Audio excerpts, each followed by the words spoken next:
Sebenarnya kalau dipikir-pikir ya, nasehat investasi dari Pak Lo Kei Hong sama Warren Buffett dan Charlie Munger itu ada kesamaannya. Cuman kalau Warren Buffett itu versi lebih sempurnanya. Kalau Pak Lo Kei Hong itu ada sedikit kurang sempurnanya.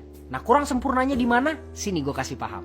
Jadi kan kalau Pak Lo Kei Hong tuh selalu menekankan kalau investasi itu harus mencari wonderful company. Mercy harga bajai. Ya kan itu. Kalau Warren Buffett tuh sama Charlie Munger juga sama. They will always invest in a wonderful company. Tapi mereka juga selalu fokus ke wonderful company and wonderful people. And itu sangat important. Kita perdalam lagi ya supaya kalian ngerti. Jadi gini, wonderful company itu gak selalu di-run atau dijalankan oleh orang-orang yang wonderful. Orang-orang yang punya niatan baik buat perusahaan dan investor. Bisa jadi niatnya itu untuk kepentingan diri sendiri. Jadi CEO, manajemen itu juga harus wonderful. Nah, wonderful company yang di-run oleh orang-orang yang gak wonderful itu bisa menjadi perusahaan yang bobrok suatu hari nanti.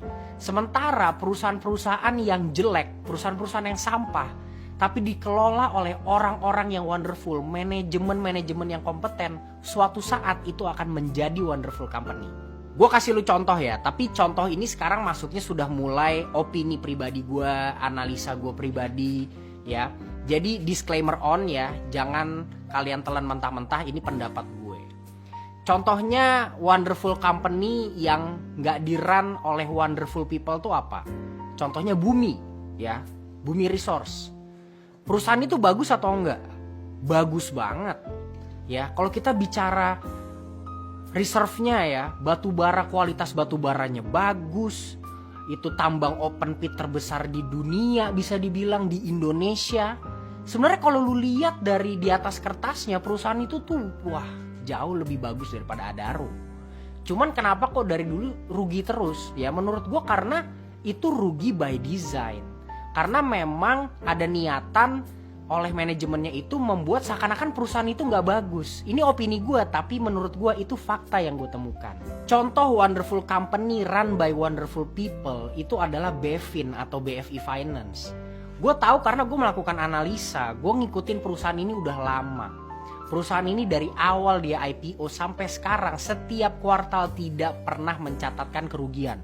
Padahal di tahun 2020 multifinance itu tuh yang terdampak paling negatif salah satunya karena COVID ya.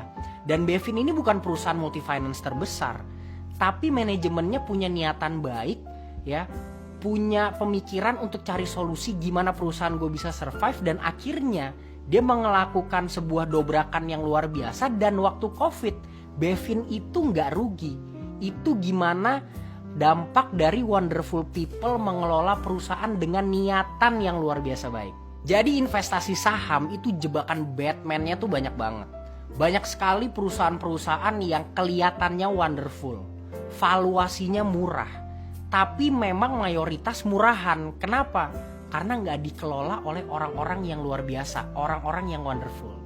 Tapi banyak juga sebenarnya perusahaan-perusahaan yang wonderful dikelola oleh orang-orang yang wonderful, itu perfect. Tapi banyak juga kalau lu mau cari hidden gem adalah perusahaan-perusahaan yang belum wonderful, tapi sudah mulai ada transformasi, mulai diisi oleh orang-orang yang wonderful. Itu cuannya paling gede. Gimana? Lu setuju nggak? Wonderful company, wonderful people.